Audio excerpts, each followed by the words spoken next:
അങ്ങനെ big boss Malayalam season 6-ൽ വരുന്നു family week. ഇത്തവണ നേരത്തെയാണ് ഫാമിലി വീക്ക് വരാൻ പോകുന്നത്. എല്ലാവരും കാത്തിരിക്കുന്ന സംഭവമാണ് ഫാമിലി വീക്ക്. ആ ഫാമിലി വീക്ക് നേരത്തെ എത്തുകയാണ് സുഹൃത്തുക്കളെ. സീസൺ 5-ൽ വന്നതുപോലെ സീസൺ 6-ലും ഫാമിലി വീക്ക് ആവർത്തിക്കുന്നു. എന്താണ് അപ്ഡേറ്റുകൾ? എക്സ്ക്ലൂസീവായിട്ട് ബിഗ് ബ്രേക്കിംഗ് ആയിട്ട് അപ്ഡേറ്റ് പറയാനാണ് വന്നിരിക്കുന്നത്. Welcome back to Ansif moonlight media. I'm Ansif. Video ആദ്യമായിട്ട് കാണുന്നവർ ചാനൽ സബ്സ്ക്രൈബ് ചെയ്യണം, ലൈക്ക് ചെയ്യണം, ഷെയർ ചെയ്യണം, കമൻറ്റ് എന്തായാലും ചെയ്തേ പറ്റുള്ളൂ. അപ്പോൾ നമ്മുടെ ബിഗ് ബോസ് സീസൺ 6-ൽ ഫാമിലി വീക്ക് വരാൻ പോവാണ്.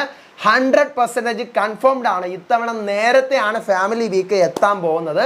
കഴിഞ്ഞ തവണ അപ്പോൾ നമുക്ക് തോന്നുമേ തീരാറാകുമ്പോഴല്ലേ ഫാമിലി വീക്ക് എന്ന് തോന്നും. ഇത്തവണ കുറച്ചും കൂടെ നേരത്തെയാണ്.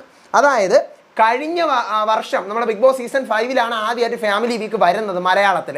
അപ്പോൾ കഴിഞ്ഞ പ്രാവശ്യം വന്നത് 86ാമത്തെ ദിവസമാണ് ഫാമിലി വീക്ക് വന്നത്. അപ്പം അതിനകത്ത് അതൊക്കെ ടിക്കറ്റ് ഫിനാലെയൊക്കെ കഴിഞ്ഞിട്ടാണ് നമ്മുടെ മലയാളത്തിൽ ഫാമിലി വീക്ക് വന്നത്. എന്നാൽ ഇത്തവണ അറിയാൻ പറ്റുന്നത് ടിക്കറ്റ് ടു ഫിനാലെയൊക്കെ നടക്കുന്നതിന് മുമ്പ്, എൻ്റെ ഉദ്ദേശം ശരിയാണെങ്കിൽ മെയ് 27, മെയ് 28 14 ദിവസവും കൂടെ ഉള്ളൂ. 14 ദിവസം, 2 ആഴ്ച കഴിഞ്ഞ് ഫാമിലി വീക്കാണ്. 2 ആഴ്ച കഴിഞ്ഞ്, അല്ലെങ്കിൽ 3 ആഴ്ച കഴിഞ്ഞിട്ടേ ഫാമിലി വീക്ക് വരത്തുള്ളൂ. ഇതിപ്പോൾ 2 ആഴ്ച കഴിഞ്ഞ് ഫാമിലി വീക്ക് വരാൻ പോവാണ്. കൺഫേംഡ് ആണ്. വീട്ടുകാരെ എല്ലാവരെയും അറിയിച്ചു എന്നാണ് അറിയാൻ പറ്റുന്നത്. ഓരോരോ വീട്ടുകാരെയും വിളിച്ച് അറിയിക്കുന്നുണ്ട് ഫാമിലി വീക്കിൻ്റെ കാര്യമെന്ന് അറിയാൻ പറ്റുന്നു. നാളെ 63ാമത്തെ ഡേ ആണ്. അടുത്ത ആഴ്ച 70, അതിൻ്റെ അടുത്ത ആഴ്ച 77. ഈ 77 കഴിഞ്ഞിട്ട് മൺഡേ ഓർ ട്യൂസ്ഡേ ആയിരിക്കും ബിഗ് ബോസ് വീട്ടിനകത്തേക്ക് കണ്ടസ്റ്റന്റ് വരാൻ പോകുന്നത്. മോസ്റ്റ് പ്രോബബ്ലി ട്യൂസ്ഡേ തന്നെയായിരിക്കും. മെയ് 28 തന്നെയായിരിക്കും ഫിനാലെന്ന് നമ്മുടെ ഫാമിലി വീക്ക്. ഫാമിലീസ് ഒക്കെ തന്നെ വരാൻ പോകുന്നത്.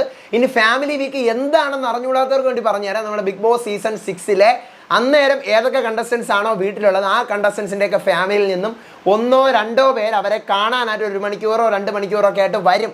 തമിഴ് ബിഗ് ബോസ് സീസൺ 7-ലെ പോലെയാണ് ഇത്തവണ അവരെ ട്രൈ ചെയ്യുന്നത്. തമിഴ് ബിഗ് ബോസിൽ എപ്പോഴും ഡേ 79-ലാണ് വരുന്നത്. ഡേ 79-ലാണ്, 79ാമത്തെ ദിവസമാണ് ഫാമിലി വീക്ക് നടക്കുന്നത്. എപ്പോഴും അതെ. ഇത്തവണ മലയാളത്തിലും അതുപോലെ 79ാമത്തെ ദിവസമാണ് വരാൻ പോകുന്നതെന്നാണ് അറിയുന്നത്. ചിലപ്പോൾ 86-ലോട്ട് ആക്കാൻ ചെറിയൊരു സാധ്യത, അതായത് 99%-ഉം ഇത്തവണ നേരത്തെ എത്തും. ഞാൻ ഈ പറഞ്ഞ മെയ് 27-നോ മെയ് 28-നോ ആയിരിക്കും ഫാമിലി വീക്ക് തുടങ്ങുന്നത്. കൺഫേംഡ് ആണ്, അട്ടർ കൺഫേംഡ് ആണ്, 100% കൺഫേംഡ്. എക്സ്ക്ലൂസീവ് അപ്ഡേറ്റ് ആണ്. അപ്പോൾ കഴിഞ്ഞ തവണത്തെ എന്താ പറയുക ഫാമിലി വീക്കൊക്കെ നമ്മുടെ മനസ്സിൽ ഇപ്പോഴും ഇരിക്കുകയാണ്. വീണ്ടും വരുന്നു ഫാമിലി വീക്ക്. ഇതുപോലെയുള്ള എക്സ്ക്ലൂസീവ് അപ്ഡേറ്റ്സിനായിട്ട് ചാനൽ സബ്സ്ക്രൈബ് ചെയ്യണം, ലൈക്ക് ചെയ്യണം, ഷെയർ ചെയ്യണം, കമൻറ്റ് എന്തായാലും ചെയ്യണം. അടുത്ത വീഡിയോ ആയിട്ട് വരാം, വിശേഷമായിട്ട് വരാം. അപ്പോൾ അതുവരേക്കും ബൈ ആൻഡ് ടേക്ക് കെയർ.